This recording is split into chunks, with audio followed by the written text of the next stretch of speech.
in for another edition of Bet Anita Marks. She is Erin Dolan, and tonight we don't just have one Monday Night Football game. No, we have two. Erin, somebody pinch me two. Yes, Monday thank God. More football, the better. More football, the better. I know, right? Like both on ESPN, by the way. Yeah, both on ESPN. One on ABC, one on ESPN. You know, they're sister companies. But you know, if you're not at a local water, like you're in Bristol, so you've got TVs like every 5 steps. But like if you're not at some local watering hole, hopefully you've got 2 TVs in your home so you can watch both these bad boys, right? It's crazy. I mean, on Sundays we get to sit in the war room and there's hundreds of TVs. It feels like you see every single game. It is the coolest thing. The campus here is obviously awesome, but like you said, you have to have 2 screens in front of you tonight, be able to watch both games. So I used to watch games in the war room. The big question is, what row are you in? Because that's there's not many people here anymore, to be honest. It was a very slow weekend here. So I was in row 2, and there was only half of that huge room filled up. But it is a good time to hear everybody's reaction. All right, let's dive right into it. We got reaction or no action. Who will go under his passing prop next week, facing the Buffalo Bills at home? Erin, reaction or no action? No action here, and a very simple reason is, one, the line's not out yet, so I don't even know what this is going to be. We know the Bills are playing tonight. We get to see how they look against the Tennessee Titans. They obviously looked great in that Thursday Night Football matchup, but, you know, Tua looked absolutely, there's no adjective to describe it. I mean, listen to his numbers from yesterday when he was beating the Ravens. 36 of 50 attempts were completed, 469 yards. 6 touchdowns and 2 interceptions. Now, this isn't even going to overtime, so let me remind you of that. So they had one of the best comebacks in that fourth quarter. It was absolutely impressive, but I just think Tua, there's no reason for me to fade him. I know in week 1 he had 270 passing yards against the Patriots, but, you know, week 1 can kind of always be, you know, either overreact or underreact to certain types of things. So we have to see what this line comes out and what it is, and I'm interested to see how the Buffalo Bills are going to defend the pass tonight against the Titans. So I'm with you, no action, because I'm more than likely going to play the over, which I typically play more times than not. I always tell people I like to cheer you're fun, for guys, Anita. You're fun, that's why. And gals to do stuff as opposed to wanting them to do poorly. But nonetheless, listen, the Miami Dolphins are going to have the rest advantage, right? They're going to be at home in Miami, and take it from this 305 gal born and raised in Miami, you do not want to play football in Miami in September. I would not go to football games to see the Dolphins play in September. My family's like, oh, it's too hot. We can't go. I'm telling you, the Bills are going to be exhausted because they're not going to have the rest advantage. It's going to be hot. And with Hill and Waddle, both of them running 4.3 40s, forget about it. So I am more than likely going to play the over. So it is no action for me. Here we go. Number 2. Every single one of the AFC South teams, all 4, will lose next Sunday. So the Colts are taking on the Chiefs, the Titans, the Raiders, the Texans, the Bears, and the Jags and the Chargers. Reaction or no action? No action for me. Sorry, guys, about this. There's been crazier things than we've seen through so far in the first couple of weeks of the NFL season. So the one that stands out to me, the reason why initially I was like, okay, no action, was honestly the Texans at the Bears. The Texans are a 2.5-point dog. The Texans have been, honestly, kind of okay. They've been covering the spread. They also had a tie with the Colts in that opening game, so that's something to take into account. And then if you go down the list of those teams, okay, the Colts against the Chiefs, I would actually recommend betting the Chiefs right now -6.5 against the Colts because they are absolutely tragic. I don't know what's going on with the Colts. Offense looks terrible. Defense looks terrible. And I think that line will move out. And then we move to the Titans versus Raiders. We'll see how the Titans play tonight. It will be a short week for them. And the Chargers should beat the Jags, so I think that one would happen. But just for me personally, the Texans at the Bears, that could be an upset type of game. They are a short dog, so no action for me that all the AFC South teams will win in NFL Week 3. So no action for me as well, but Erin, could the Colts possibly be this bad? I mean, think about it. It's really, they start really the season bad. off I know, they look horrible, but like, are they really this horrible? They start off the season 2 road games against their division rivals. Interesting stat, you might not know this, I'm sure you do, but our viewers might not, and that's the Colts have not won in Jacksonville since 2014. 2014. Marinate in that for a minute. 0-2 teams that head into week 3, 63% against the spread. Ooh, that's a good stat. So Anita, keep that in mind. They get Pittman back. They get Pierce back. They get Shaq Leonard back on the defensive side of the ball. And I'm with you. I think the Texans could beat the Bears. I think the Jags could beat the Chargers, not knowing what's going to happen with Justin Herbert. But don't sleep on the Colts in getting the points this week. I'm just saying, okay? All right, last but not least, let's talk about the Bills. Will the Bills score 4 touchdowns or more tonight? And you can get that at plus 105. Reaction? No action. No action. I'm sorry, guys. I'm not being fun today. I know the Eagles are playing and everyone's excited about that, and I am too, but I woke up with an attitude because the Eagles, they decided to they ignored Justin Jefferson and chose Jalen Reagor, and I've been in a bad mood all day, but I don't think this is going to happen either, so no action on this. I think this might be a sloppier game than people expect, but I don't think the Bills are going to score 4 touchdowns in this one. I know it's a really hard argument to make against why that would happen because they should be able to do that on paper, especially. We saw what they did that Thursday night football game against the Rams, which, by the way, that felt like it is forever ago. They've had a lot of rest, which you could argue is the good thing in favor of the Bills tonight, but maybe a little bit of rust here. I mean, they haven't played in a while. So for me personally, I'm going to go no action on the Buffalo Bills to score 4 touchdowns tonight. Well, this is where we differ because I'm going reaction, baby. I think we're going to see a lot of points scored tonight. Listen, this is a Bills team. They put up 31 against the Rams while they turned the ball over 4 times, okay? They converted in 90%. On 90% of their third downs, they converted. They were almost averaging a little over 18 yards per play against the Rams. And the Rams defense pretty solid, right? And last season, Josh Allen had 3 touchdowns alone. So I am going reaction here, baby. The Bills will score 4 touchdowns or more. Before we start giving our picks and our prop bets and all that good stuff that we know everybody tunes in for, let's take a listen to, of course, the beat reporters who cover both the Tennessee Titans and the Buffalo Bills. And let's start with Teron Davenport on the Titans. Thanks, Anita. The Titans only converted on 3 of 11 third down opportunities in last week's loss to the Giants. 4 of those opportunities came against man coverage on the outside. Like New York, the Bills will do everything they can to keep Derrick Henry from gashing it. That will lead to just as many one-on-one matchups for the Titans receivers. Quarterback Ryan Tannehill trusts his guys to make plays when given the chance, so he's excited about those opportunities. I talked to rookie receiver Treylon Burks, who said that he takes one-on-one coverage personally because to him, that means the opposing team trusts their guy to lock him down. Burks and the Titans receivers will get plenty of opportunities to show that trust is misplaced when the Bills go man coverage. As for the rushing attack, Derrick Henry was only held to 3.9 yards per carry by the Giants last week. They hit him at or behind the line of scrimmage 11 of those 21 carries, which led Mike Vrabel to feel that they left some meat on the bone running the football. This week against the Bills, they'll need to make sure that they get Henry vertical into that second level so that way he could break off some of those long runs that he normally does. And if that happens this week, this is how the Bone's going to look against Buffalo. The Buffalo Bills made a statement on both sides of the ball in their season-opening win against the Los Angeles Rams. Quarterback Josh Allen set a franchise record for completion percentage in a regular season game and got the MVP talk going already, maybe a bit prematurely, but the defense did more than its fair share of the work, sacking Matthew Stafford 7 times, including 2 by Von Miller in his first game as a Bill. The Bills also limited the Rams to just 52 yards on the ground and 0 second-half points. Now the Bills have to prepare for the Titans on Monday Night Football here in Orchard Park, and they're going to be down a couple of guys with defensive tackle Ed Oliver out for the game and defensive tackle Tim Settle doubtful. Luckily for the Bills, they did address the defensive line this offseason and added a few pieces that should make this group stronger after they gave up 143 rushing yards and 3 touchdowns to Derrick Henry last season when they lost to the Titans, also on Monday Night Football.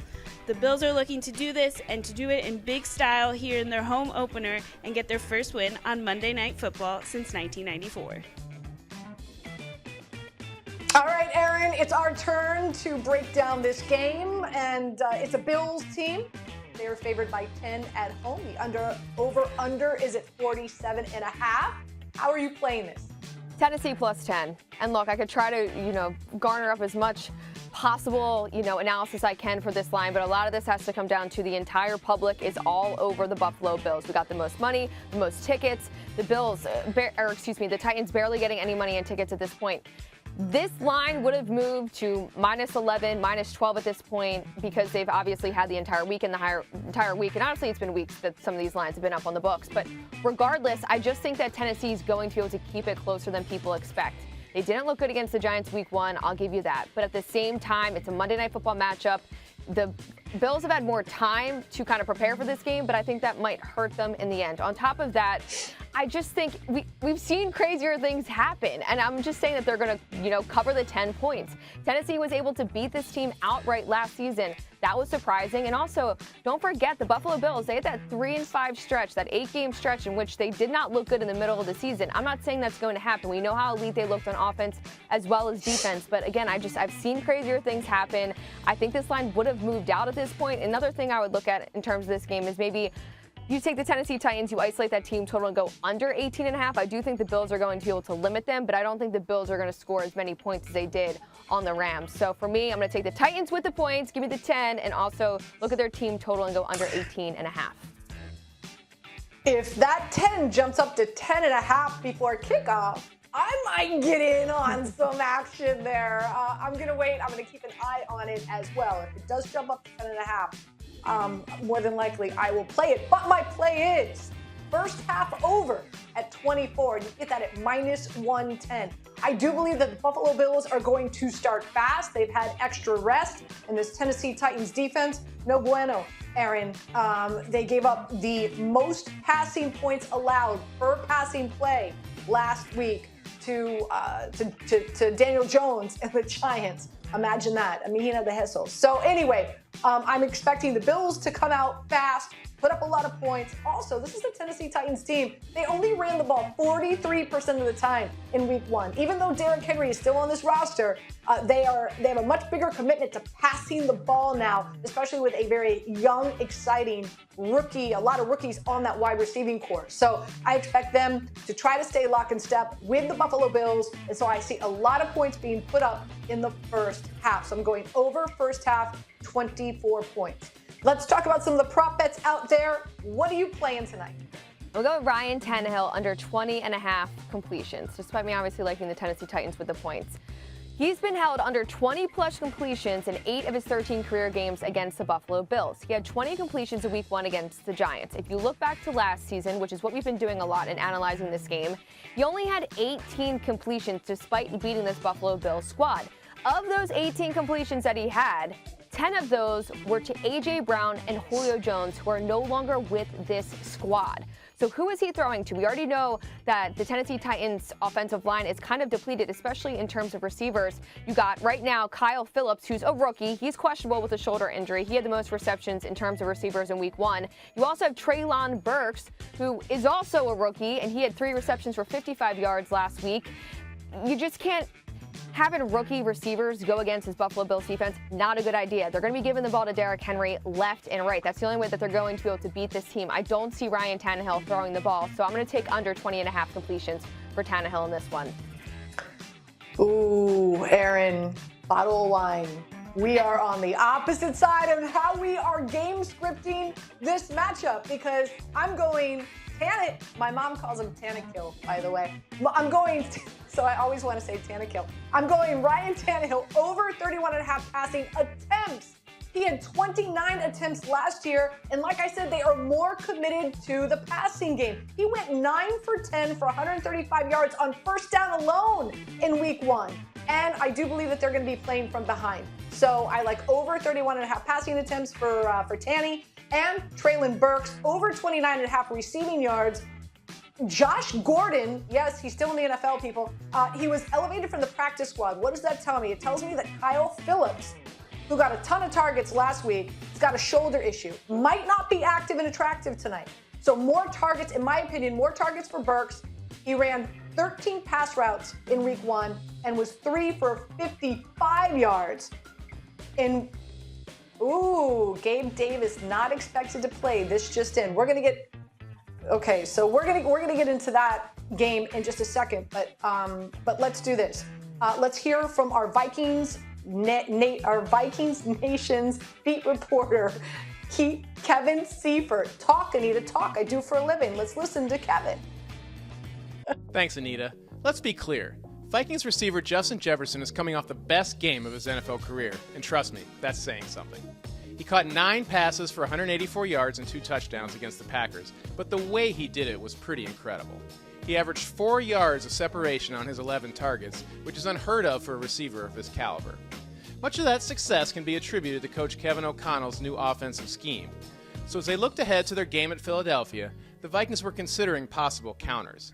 The Eagles are bound to take a different approach to Jefferson than the Packers did, and after talking to Vikings people this week, I think they probably have a few more tricks up their sleeves. O'Connell told me a good offense is built to evolve, so it's quite possible that this week the Vikings will need to look to some of their other playmakers. Receiver Adam Thielen is at the top of that list, but number 3 receiver KJ Osborne had a great camp, and don't forget that Dalvin Cook can still eat up yards as well. Oh, the big question entering Monday night's game is how are the Eagles, who gave up 35 points to Jared Goff and the Lions week 1, going to slow down a Minnesota attack that even by cornerback Darius Slay's estimation has more explosive playmakers? The answer is to be aggressive. Defensive coordinator Jonathan Gannon only blitzed Goff 6 times on Sunday. That really follows a pattern. Last year, they were second to last in total blitzes. They were second to last in sacks with 29. At the beginning of the season, I asked Gannon, what's one thing that you want to change between year 1 and year 2? And he said, I want to trust my players more. To me, that means letting them loose. He likes to play this kind of style of defense where he has the safeties back. He doesn't like to throw a lot of extra rushers at the quarterback, all in the name of limiting the explosive plays. But in reality, that has come to bitten him more than it's helped him. I think the only way that the Eagles successfully navigate this matchup against the Vikings, Justin Jefferson, Adam Thielen, the whole group, is to throw the kitchen sink at Cousins a little bit, make them think in real time and react in real time, get some heat built up at Lincoln Financial Field, and then they got a shot of slowing down this attack. All right, gentlemen, thank you so much. Erin, our turn to break down Monday Night Football game number 2. We've got 2 tonight. And of course, it's your team. It's your Eagles going up against the Vikings. The line right now is 3. It was at 2.5 all day. Hopefully you jumped on it then. It's now at 3. And get this, Erin, the over-under has gone from 50.5 to 50, and now it's at 49.5. So with that being said, how are you playing this? So I quickly was looking down because I did see that Caesars Sportsbook did post where the tickets and the money is coming in. So for me personally, I like the over, and right now I'm seeing 63.7% of the tickets on the over, as well as 57% of the money coming in on the over. The reason I like the over, and this has kind of been bouncing around, is because I do think both these offenses know how to exploit the defense on the opposing side. So for the Philadelphia Eagles, their offensive line, they were able to put up a ton of points against Detroit, but at the same time, they did give up a lot of points to the Lions with 35. But I think Jalen Hurts, he has receivers he can throw to. He also knows he can run the ball. And on top of that, he can run himself. So I don't think the Eagles are going to have an issue scoring. And when you look at this Minnesota Vikings defense, a little overrated after week 1. I think that had more to do with the Green Bay Packers not being good in week 1 rather than the Minnesota Vikings defense suddenly good. They did bolster that line this offseason, but at the same time, if you look back to last season, they were 28th against the pass, 26th ranked against the run. Their defense was just not good, so I do think the Eagles will be able to put up points. Then when you look at the Minnesota Vikings, Justin Jefferson, my friends. Justin Jefferson, the player that the Philadelphia Eagles decided to pass on for Jalen Reagor, who had 1 punt return for 7 yards last week in his first game with the Minnesota Vikings. So embarrassing. But anyways, to calm myself, I woke up with a vengeance today. He's going to have a vengeance in this game. Probably going to go off, score a ton. So I do think this is going to be a high-scoring game. I would take the over in this one. And then in terms of the side, there's more money and tickets coming in on the Vikings. So for what it's worth, the Lions moving on the Eagles, maybe some sharp money on the Eagles. I've been reading reports today that there is sharp money on them, but take it for what it's worth. I'd rock with the over in this one. Yeah, like I said earlier, hopefully you jumped on it at 2.5. If you did not, you can still get it at 2.5. But you have to lay 120 to win 100. It's minus 120 to buy that hook down to 2.5. And that's how I would play it. If the sharp money is on the Eagles, well, I've been on the Eagles for quite a while now. I think the score, the end of the game for the Detroit Lions, obviously the script, it really didn't tell the story, right? You had an Eagles team, they were up 17 points heading into the fourth quarter. I don't understand prevent defense. I don't get it. I don't like it.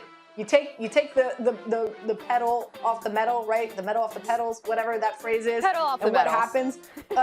There you go. And the Detroit Lions come back and they make it a close one. But here's what I think's going on here, Erin. I think there's folks out there that are doubting Jalen Hurts.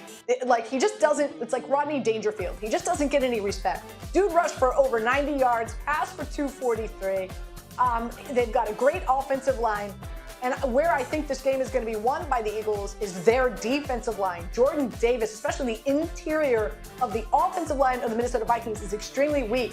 So I think Jordan Davis, I think this unbelievable rotation of defensive linemen for the Eagles are going to have a field day getting in there and really rattling Kirk Cousins' cage. That's what I think is going to happen. Also, Kirk Cousins, 8-17 on prime time. He's going to beat the Link. Listen, you're from there. You know how crazy those fans are and how that stadium is going to be rocking. I love the Eagles. Again, I would buy the hook down to 2.5. Now let's talk about some quarterback props. What are you looking at?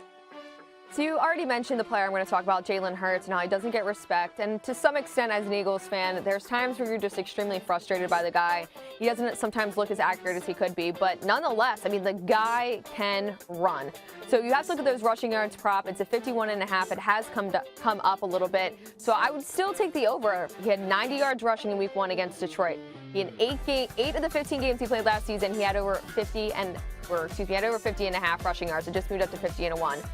But regardless, this guy can run the ball, and should this be a close game with the line being 3, it could potentially come down to that. And if he has to take matters into his own hands, Jalen Hurts absolutely will do that. And considering I do like the over for this one, maybe even look at Jalen Hurts anytime touchdown scorer. Again, he can just punch it right in, especially if the defense is able to focus on the receivers at that time. So I do think Jalen Hurts has a big game. I expect him to have a big game. I know the number seems high, but when you look at his stats and what he can do on the field, it's not that high. He should be able to get over that, especially if it's a close game. Just out of curiosity, do you know who Rodney Dangerfield is? I do not. Did you watch Caddyshack, one of the best movies ever in the history of filmmaking? No. You did not. I did not. Okay. I didn't grow up watching a lot of movies, okay? I've never seen Harry Potter. I've never seen Star Wars. I've never seen, Game of Thrones. I'm not a person who can sit still. As you can see, I fidget this whole bed show moving. Okay, all right, let's talk about my quarterback prop. So I'm with you with the over in rushing yards at 51.5. It keeps on inching up. Again, I think that what we know is Hurts obviously is fantastic at rushing the football. The only thing is, you've got a Minnesota Vikings team. They play a lot of zone. And Jalen Hurts, he averages 10 yards per pass against man, but only 4.2 yards per zone. So I'm actually going under 236.5 in his passing yards, just because you've got a Vikings team almost 80% of the time they're in zone coverage. What are some of the other prop bets that you like in this matchup, Erin? I like A.J. Brown to score a touchdown here. And you look back to week 1, there were 4 touchdowns that the Eagles scored, all rushing, no receivers. But I think today it's a little bit different. I think a receiver is going to punch it in. The Minnesota Vikings defense against the pass was ranked 28th last season. It was not good. Let's say they stop the run, because you know for a fact that is what the Minnesota Vikings were looking at this week. Okay, how do we stop the Philadelphia Eagles run? That's their bread and butter. Well, they're going to do that, but they're going to try to stop the run. I think they do that. I'm sorry, I can't. Anita's dancing in my peripheral vision because I'm looking at myself when I'm on the show. They try not to laugh and focus. But I do think that they might have to turn to the receivers, which is why I like A.J. Brown. He had 10 receptions, 155 yards in the week 1 win over Detroit. And look, Minnesota Vikings, they upgraded that defensive line, but at the same time, overreacting from a week 1 of the Packers just not looking good. I like A.J. Brown to score a touchdown in this one. I'm dancing because I'm wearing A.J. Brown. I'm wearing an A.J. Brown I got you. t-shirt. I thought for sure you would recognize that. But anyway. No, I do. All right, here I did. am I. I'm going KJ Osborne over 2.5 receptions. It's a little bit more than you want to lay down. Minus 165, so you got to lay 165 to win 100. Okay, but 3 of 4 targets in week 1. You've got a Vikings team. They play a lot of 11 personnel, which means 3 wide receivers. So He was on the field for 85% of Cousins' dropbacks in week 1, and I think there's going to be a lot of attention to Justin Jefferson, so it's going to open up things for Osborne. Last but not least, Fletcher Cox, baby, getting that sack at plus 280. Why not? Let's go. Half a sack in week 1, and like I said, the Vikings' interior line was and is no bueno. All right, it's time for Pay Dirt Picks. And listen, you crushed it. You crushed it, right? You said Jerry Jeudy. You're putting $15 of your $100 down on Jerry Jeudy to score a touchdown. Sure enough, yep, it happened. What did I do? I went buck wild. I put $5 down on Sutton. I put $5 down on Gordon. I put $5 down on Russell Wilson. Lost. So you're sitting here with $123.25. I'm sitting here with a measly $87. That doesn't even get me a coffee at Starbucks here in New York City. New York's too expensive. But with that being said, with that being said, we are now on to Cincinnati. No, okay, we are now on to touchdowns for this Monday night, and we've got 2 games. So our fantastic producer Weimer said that we can have as many touchdowns as we want, because there's 2 games to talk about. So who's scoring touchdowns tonight for you? All right, first one, I'll put $10 on A.J. Brown. I already went through why I think he will have a touchdown. I really do see him finding the end zone in this game. The other one, we got to go with Justin Jefferson. I hope he makes Philly look. I love the Eagles, but the Eagles, man, sometimes they're just clowns. That's all I can say. I mean, Justin Jefferson's going to score a touchdown just to prove us wrong in this one. $10 on him as well. And then Derrick Henry. I mean, we talked about the game script and what we see happening. I think Ryan Tannehill is just going to keep passing it off to him. That's what they should do to try to win. And I think he's going to be able to get through on that Buffalo Bills defense. So those are the 3 picks that are like $10 on each of them. We got Henry, A.J. Brown, and Justin Jefferson.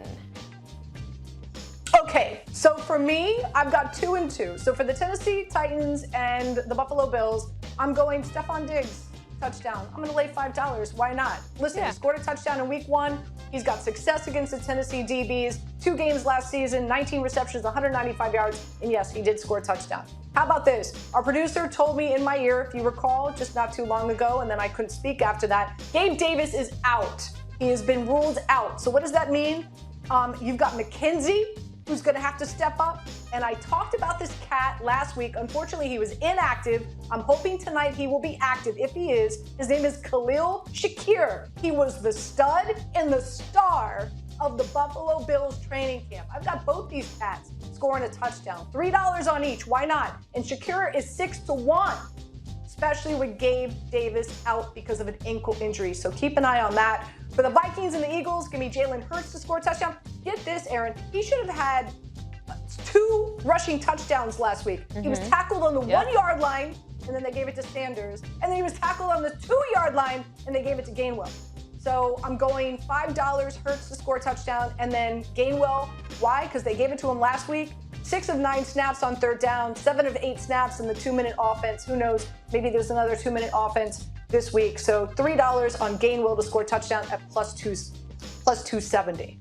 So a lot of action, a lot of touchdowns we're anticipating tonight in both these games. Before we let the people go, we've been talking gridiron all show. Let's talk some diamond. And you're so good at this, and that's the long ball, long shot. So who's your long ball, long shot tonight? I know a very small slate, not a lot to choose from. But who do you have?